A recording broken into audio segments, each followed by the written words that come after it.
You notice it one night. Your phone lights up. Someone you used to care about texted you. And you feel nothing. Your favorite song plays. Nothing. Someone cancels your plans. You don't even care. And that's when you realize you didn't become happier. You just stopped feeling. But why? What makes your brain suddenly shut down the things you once cared about? The strange thing is, you probably didn't notice it happening. There wasn't one morning when you woke up and decided, I'm done caring about everything. It happened quietly. You started replying to messages later. Then you stopped making plans. Things that used to excite you became things you had to convince yourself to do. You open social media, scroll for 20 minutes, and close it. You have a free weekend, but nothing sounds interesting. Someone asks, what do you want to do? And you honestly don't know. Not because you have too much choices, because nothing feels worth choosing. And eventually, you start blaming yourself. I'm lazy. I'm becoming boring. I need to get my motivation back. But what if motivation isn't a real problem? What if something happened underneath it? Your brain is constantly predicting what experiences are going to feel like. You see a friend's name on your phone, and you expect connection. You make plans, and you expect enjoyment. You start working toward a goal, and you expect some future reward. Those expectations help create motivation. But imagine what happens when your expectations keep getting disappointed. You get excited and it doesn't work out. You trust someone and they let you down. You work harder and nothing changes. You keep hoping, and eventually hope starts feeling expensive.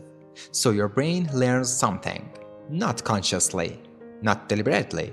It simply starts reducing your emotional investment. Don't get too excited. Don't expect too much. Don't get attached.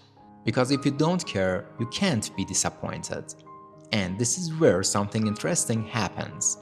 What starts as protection can eventually become a habit. But there's an important distinction. Sometimes you stop caring because you've genuinely outgrown something.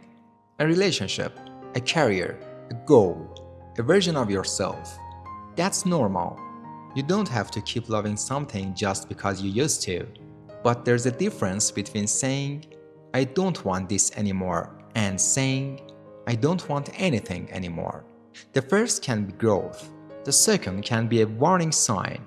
If the lose of interest lasts for weeks or months and comes with things like persistent sadness, hopelessness, major changes in sleep or appetite, exhaustion or difficulty functioning, it can be associated with depression or another mental health condition.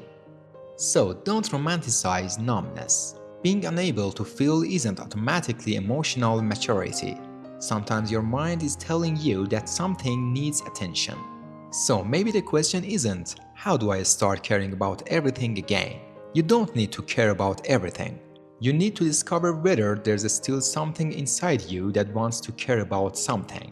Maybe it's one person, one place, one idea, one old dream, or something you've never tried before. Don't force yourself to feel some huge wave of happiness.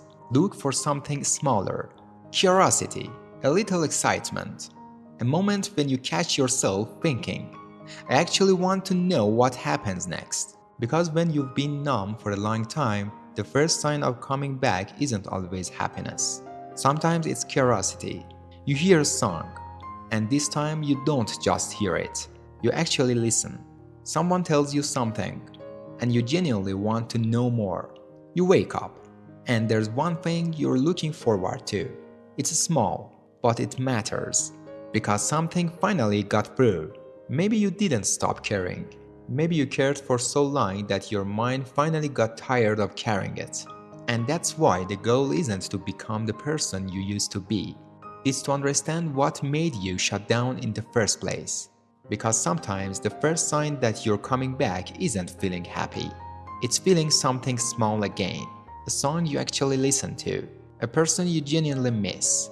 A future you're suddenly curious about. One tiny thing that makes you think, I want this.